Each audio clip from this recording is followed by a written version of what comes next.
Record to the cloud. Welcome everybody out in the world to Compassion and Conviction. We are here today with an amazing group of all-star humans talking about climate change, but not just about climate change. We're talking about bringing it home for Thanksgiving. Okay, who's going someplace? Bella, you going anywhere for Thanksgiving, or you staying in school? Going home to see my family. Home to see your family. And a lot of us are going to be with people that maybe we're not with every day. All of us, right? Amber, Jenna, we're going to be with some people. And for a lot of folks, 4 of us included, climate change, climate grief, climate weirding, global climate weirding. That's how I describe it to my kids. Global climate weirding. It's getting weird out there. Is a topic that's huge for us. It's heavy for us. It's important for us. Some of us are making our lives about this. How do we bring that home? How do we bring that conversation to the table? Especially when it's hard. So we've assembled an all-star group here that's going to help us understand some ideas for how to bring it home. We've got Jenna. Everybody point to Jenna. I see Jenna over there. Amber, you want to point? Where's Jenna on your screen? Over there. Okay. See, isn't that weird? See, perspective is such an interesting thing. I mean, it's basically what we're getting at here. And Jenna Diamond is a somatic practitioner focused specifically on supporting people to navigate a climate and culture changing world. Thank you, Jenna. We need you with clear eyes and a steady heart. She has a private therapeutic practice and leads groups internationally. Incredible. Amber, everybody point, where's Amber? I have Amber over here. Marcus Blank is the co-director of the Jewish Youth Climate Movement. Okay, there is a it's a youth group for teens. And now there's a college group Bella's going to tell us about. There's a youth group that is focused on climate change. And Amber is on the leadership board. I've been fighting for climate justice for the last 4 years. Amber is a senior at Sharon High School. That's in Massachusetts, I believe. Is that right? Near Boston. And is excited to continue this very, very important work. And Bella Wexler, I got over there, is part of the Jewish Youth Climate Movement's AMI team. That's the college movement from Boulder, Colorado, and is studying agroecology, at UC Berkeley, agroecology. She was part of, check this out, everybody. Bella, is it true that you just came back from Egypt being part of the COP27? You were a delegate, isn't that right? Okay, yeah. So that's just, I feel like we could spend hours just asking you a million questions about that. So thank you, by the way, for representing all of us. And I mean all of us. And then by all of us, I mean all of us by being there. And my name is Yoni Stadlin. I'm the Chief Program Officer at Chazon Pearlstone. We are the Jewish world leader in earth care and climate change, really trying to fix this beautiful and broken world. And we have 1 million programs all around the country. We have retreat centers in Connecticut and down in Baltimore and a whole office in Detroit, and we're growing programs for college kids. We're doing it. Check us out. We're Chazon. And what the big question, first I want to start with asking, like, have any of you ever experienced, being at a family meal and someone, maybe you, kind of bringing up, I'm not going to say politics, I'm going to say something that is, because isn't it odd that climate change has become political? Like our planet, our home planet has become like a politicized thing. Maybe it's obvious, I don't get it. But brought this topic or a similar topic home at the dinner table, at the meal, at the holy holiday meal table. And how'd that go for you or that person? How'd it feel? Anyone want to jump in and share? Do any of you have an anecdote, a story of witnessing that? Yeah. Last year, actually, at Thanksgiving, I did bring it up. It was not too awkward because my family knows about what I do and are very supportive. But when we were going around talking about what we were giving thanks for that year and talking about gratitude for Thanksgiving, I thought that was like a key opportunity to be like, I am so thankful for the earth that we live in and everything that we get from it, but also how it is so important that we fight for it and advocate and use climate justice to preserve it and keep it as beautiful as it is now, which I thought was probably the easiest way to bring it into the conversation, because other than that, it's a little bit difficult, I would find. But around like the topic of gratitude, I felt like it was a smooth transition, and then we talked about So it. you use the context of the holiday, which we could do at lots of Jewish holidays, and you kind of use that as your framing to bring it in. So it wasn't just, and let me tell you something random that's important to me, and you should think it is too. Beautiful. So use what's there. Brilliant. And that was pretty okay. And that you did it. Anybody else have a story, anecdote, or even a time you didn't, but if you feel comfortable sharing and you wanted to, tell us a story.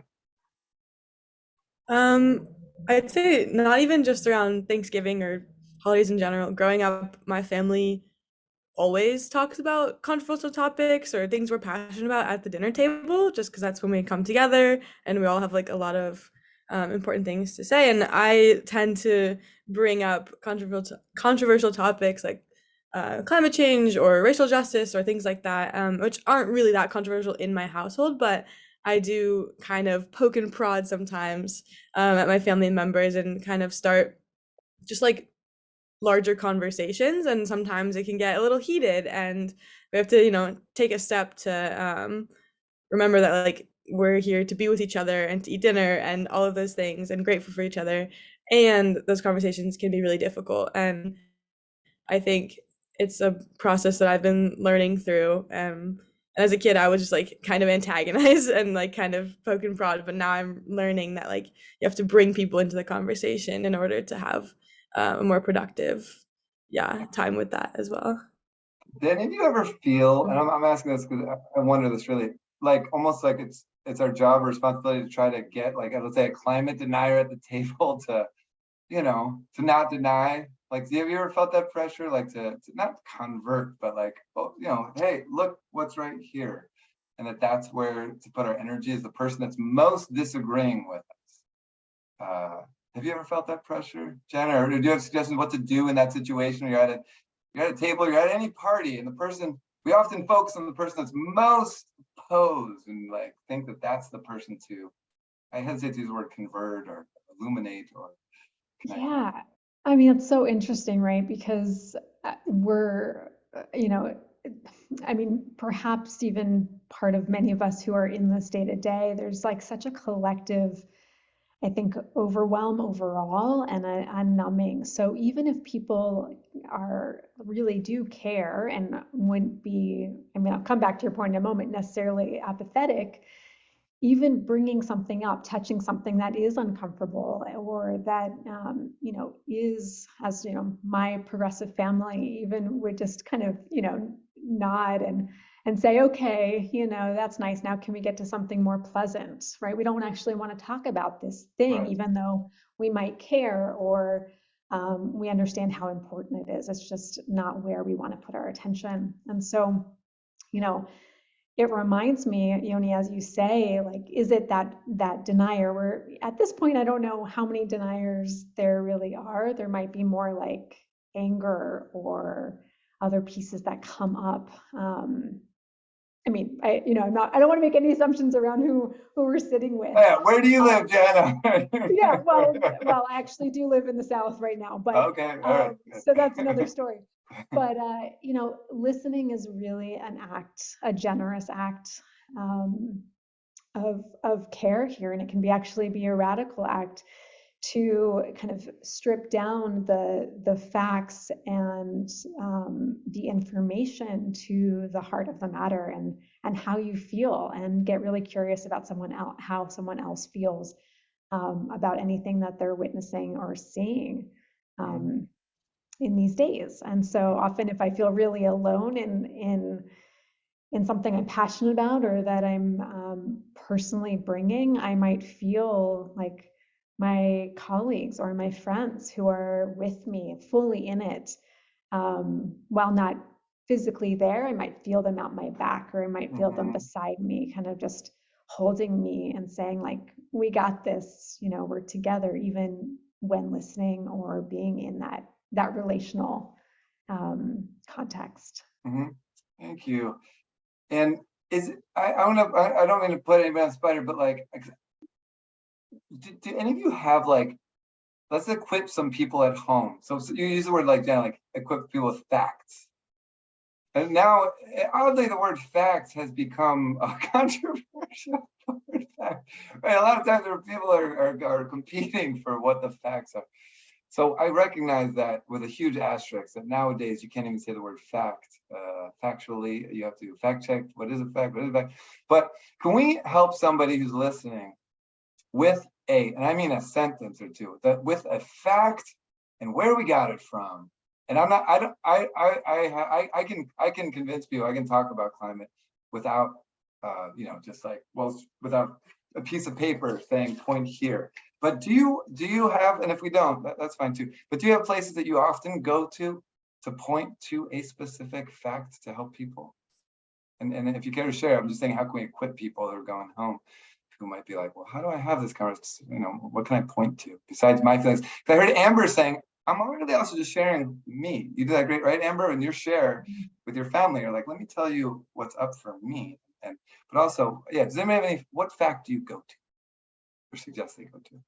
Yeah, it's actually interesting that you mentioned that, because I do feel like I have like a few setbacks for those people that don't really want to listen to the emotional appeal of like relating to helping other people or helping animals or nature, which is like not the direction a lot of people want to go in. But especially when talking about corporations directly with fossil fuels, I think it's about 77% of carbon emissions are from 100 corporations. And that's sort of my go-to fact. And I learned about it when giving a presentation about ExxonMobil and a few other corporations and sort of the history of anti-Semitism and the connection with that in the climate crisis. And it's a fact that I always go to. And it's interesting because I think my direct group of people in my family and friends that know me and know that I talk about this all the time, like know that fact now because I talk about it so much. But I just think that that's a very concrete one, or just like understanding that it's like such a small group of people that are creating such a big part of this carbon emissions, especially when a lot of the targeted climate change is related to individual actions, which aren't necessarily as effective as Bella and I both know. Being a part of JYCM is all about movement building and how that's the way to actually make a change in. So I think that's a little bit of insight there. Great, and that fact gets to that point. It shows it gives us a finger of where we should be putting the main place we should be sending our energy to.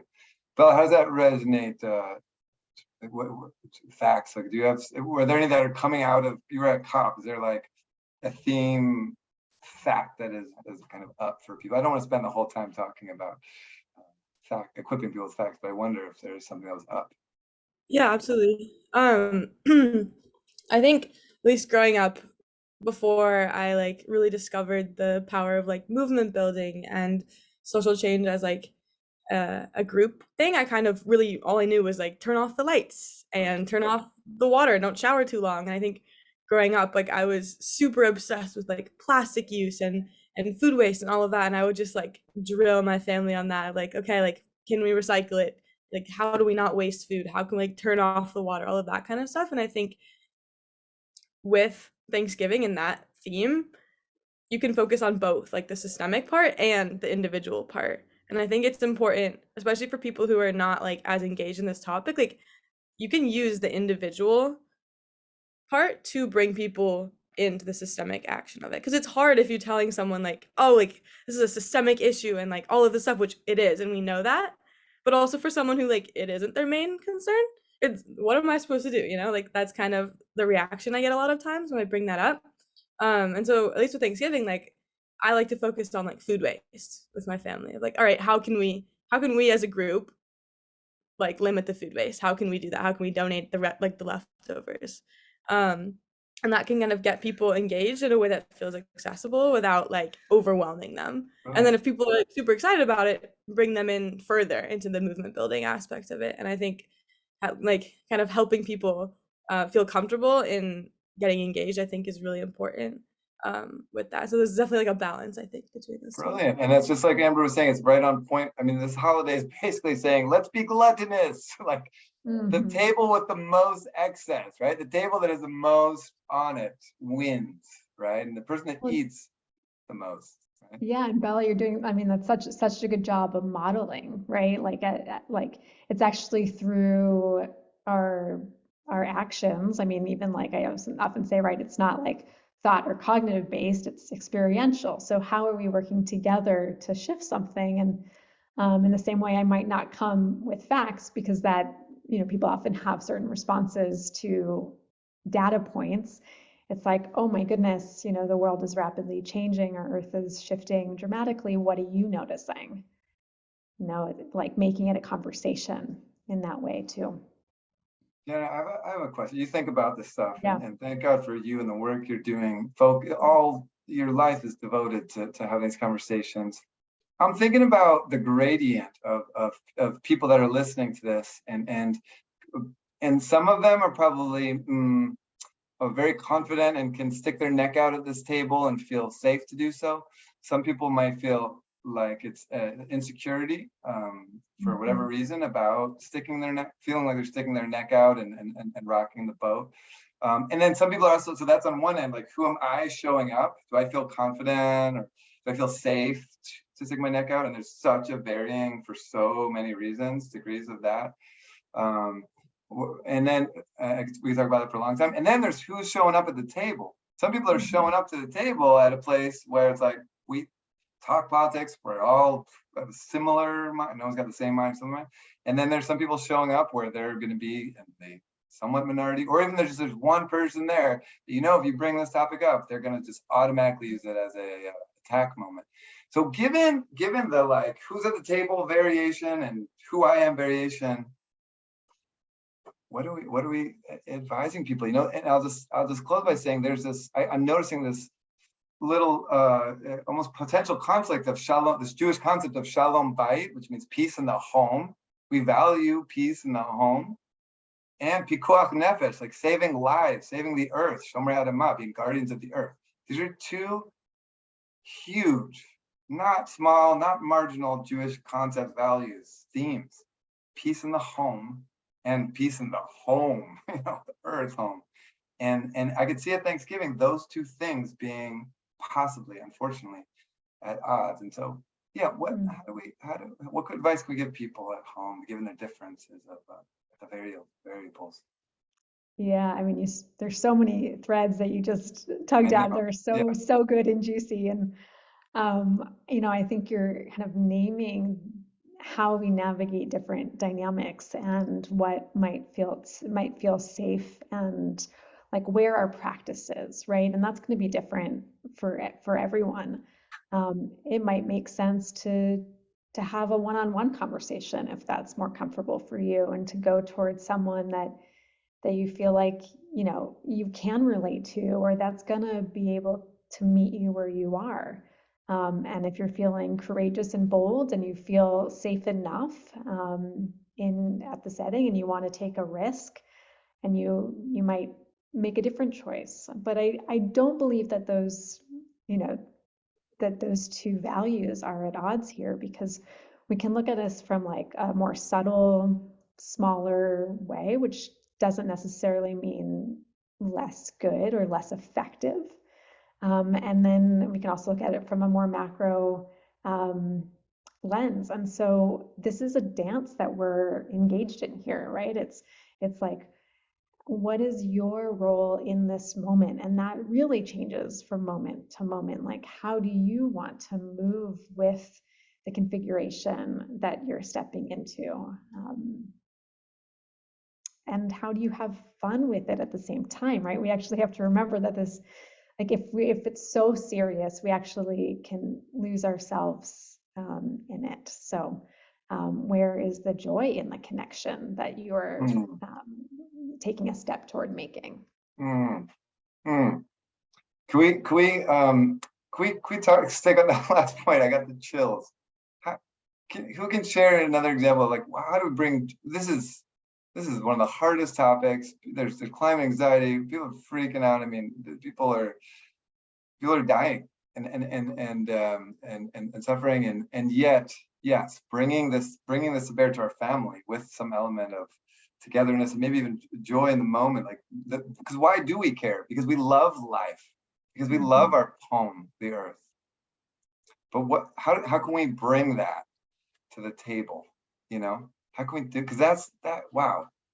It's hard to be a jerk, somebody to be a jerk when you bring it with joy and love, right? It's hard for someone to bring a bat to that and shoot it down. But what does that sound like or look like in reality? So hey, I'll be the uncle at the table.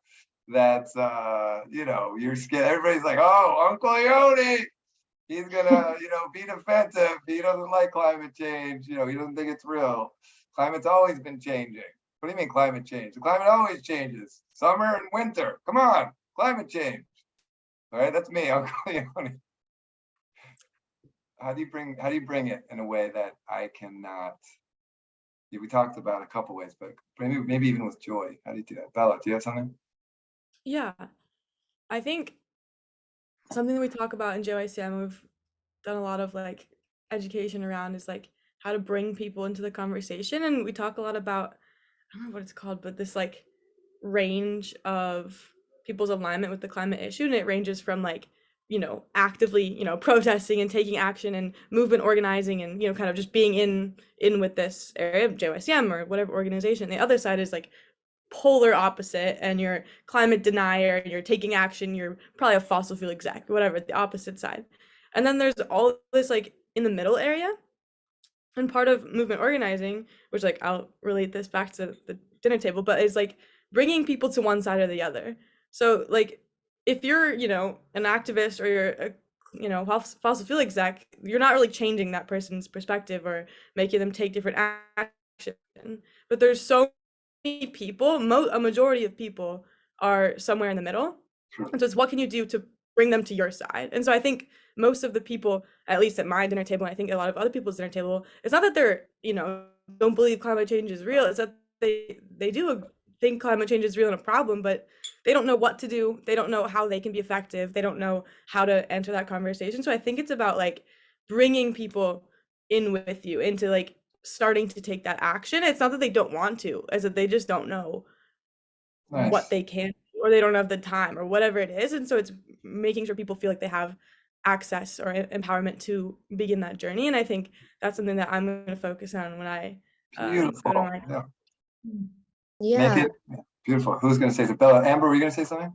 Yeah, I was going to say the exact same thing. It's the concept of the spectrum of support. And actually another fact for you fact-seeking people is that the passive support is actually the most dangerous to the climate movement, because they're the people that agree with it but aren't actually taking action. And so that's something that we really focus on in JYCM, but something that's really easy to do at the dinner table. And I think most of my family and my extended family and friends are all that passive support, because it's really easy to be like, this is a really big issue and I care about it. But it's hard when you have a job or a family and a lot of other things to care about, to make that time for it. And so like the food waste that Belle was talking about, or talking about those other smaller actions you can take, or low commitment things you can engage in your community are really the best ways to do that. And I think that's kind of the way I gently nudge my family members to get a little more into it around the holidays. And I know, especially around Pesach,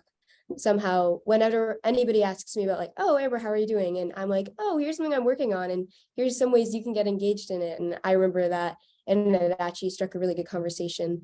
And then I would say the other part of sort of engaging with people that might not be really excited about climate change or working towards climate justice is bringing a personal story into it, or personal narrative, because that's a really, really easy way for you to connect with other people, or for you to show that like empathetic side and really try to relate to something. And it's hard to come at someone when they're being vulnerable and sharing a story about a time that they've endured. And so I think that's a really strong way to talk with other people that may not have the same perspective as you do. Amazing. Amazing.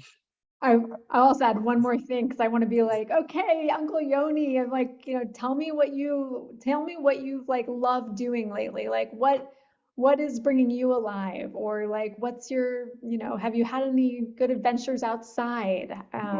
Something that might open and do that very thing that you both are speaking to about the storytelling, is like like that connection. With even if, you know, Uncle Yoni gets to say, oh yeah, like we don't know, maybe he has a garden, maybe there's he likes to hike, like, right, maybe there's something where there could be an opening towards like meeting somewhere else, somewhere in the middle, somewhere that brings us a little closer. So maybe before we even get to anything that feels like our agenda, like feed that relationship. If they're at the table, there's likely some good reason we're connected, and feed that connection. So yeah, and then when you do share what your big shares, are likely to maybe receive it with softer ears. Amazing, you are amazing. We're gonna wrap, but before we do, take a moment and think, is there anything that you want to share? There are people listening to us right now with eager ears. You all are clearly brilliant minded and hearted, and so people are really listening right now. Is there anything that you didn't say, any advice you have, or just an anecdote that or just anything you want to share before we close out to share with people listening at home?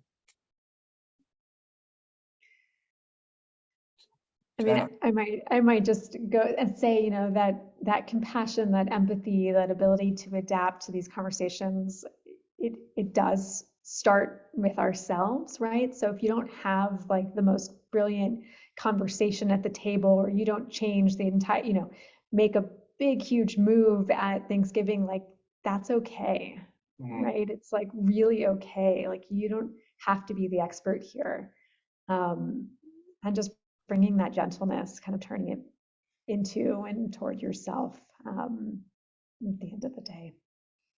Can you plug your website? You have a website where people can like hire you to do this brilliant. Sure. Yeah, I mean, my first and last name, janadiamond.com. I also founded a practice. You can find me at evolutionarysomaticpractice.com as well. Thank you. All right. Thank you. Bella or Amber, is there anything that comes to mind you want to just share with us? I guess I'll just say, I think this is really beautiful, kind of figuring out how to navigate these difficult conversations and important conversations. I think coming back from COP, one thing that I really took away is that like change really does happen at the speed of relationships. And that's something we talk about a lot in JYCM. As at this conference, there were thousands and thousands of people there, all with their different agendas and things going on. It was so complicated and hectic. And at the end of the day, the most valuable thing I got from COP was the people that I spoke to and hearing their stories and seeing what they're doing and how we could connect and like bring our skills and our groups and all of this together to build something beautiful. And I think that's something that I want to take, you know, through the rest of my life, is how can I, you know, bring people into this conversation? How can we benefit each other? How can we build, you know, stronger change and connection through that? And I think that's something that this podcast and our conversation will help with, is how can we, you know, continue to have this conversation and bring people in instead of isolating people if they don't agree, is like bringing everyone together and connecting over that. Yeah. Amazing. Thank you, Bella. Amber, is there anything that comes to mind you want to share with folks? Yeah, I would say that it's really easy to get overwhelmed by all of this work, whether you're directly engaged in it or just hearing about it from a family member or just hearing about it on the news. It's really, really overwhelming, and it's pretty existential and a really, really big crisis. So I think the biggest thing is just to know that like you're making a difference, and that you might not see that right away, but having a conversation is going to be that deciding factor. And, you know, maybe it is trying to use less food or donate things during Thanksgiving or do small steps, but anything you're doing is really going to help. And it doesn't matter to what extent you're doing it, but just by putting in a little bit and trying to help with this overwhelming crisis is so important. And I really appreciate, we all really appreciate your engagement in that. Yes. And I really appreciate the three of you, and I'm blown away by you all. Seriously, like huge bow. I want to mention that Amber and Bella are part of this Jewish Youth, you've heard JYCM, Jewish Youth Climate Movement. You can learn more about that at chazon.org. We also are starting the Jewish Youth, the Jewish Climate Coalition, where organizations, huge Jewish coalitions and synagogues and JCCs and Hebrew schools are creating climate action plans. And we're here to help. Chazon is here to help. you with those plans, with some money, some loans, some guidance, and networking. So that's another way to plug in. And for you who are still listening, thank you for still listening. And you're like, oh, maybe I'm gonna talk at my Thanksgiving table. I want you to know that you do not walk alone. Bella's with you, Jenna's with you, Amber's with you, and there's thousands and thousands and thousands of people, really millions, all around the planet who are leaned in with their hearts and their minds and their maybe most important, their hands and their feet, their actions, on the team with you. Even if you feel alone, you're not. And most importantly, than all the humans that are with you, I would posit that the whole earth is on your team. And at any moment, if you're about to speak up and it's your turn, at our family, we pass around a spoon. We have a talking spoon. And we each, at every holiday meal, you get the spoon, that's your chance to talk and say whatever you want.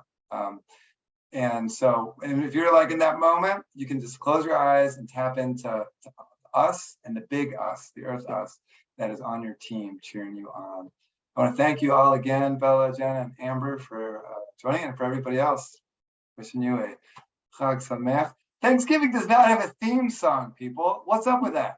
Anybody want to sing the Thanksgiving theme song right now? You can't. There isn't one. So stay tuned. Maybe next year when we do this, we would close with the Thanksgiving theme song that exists in the future. Bye, everybody. Signing off.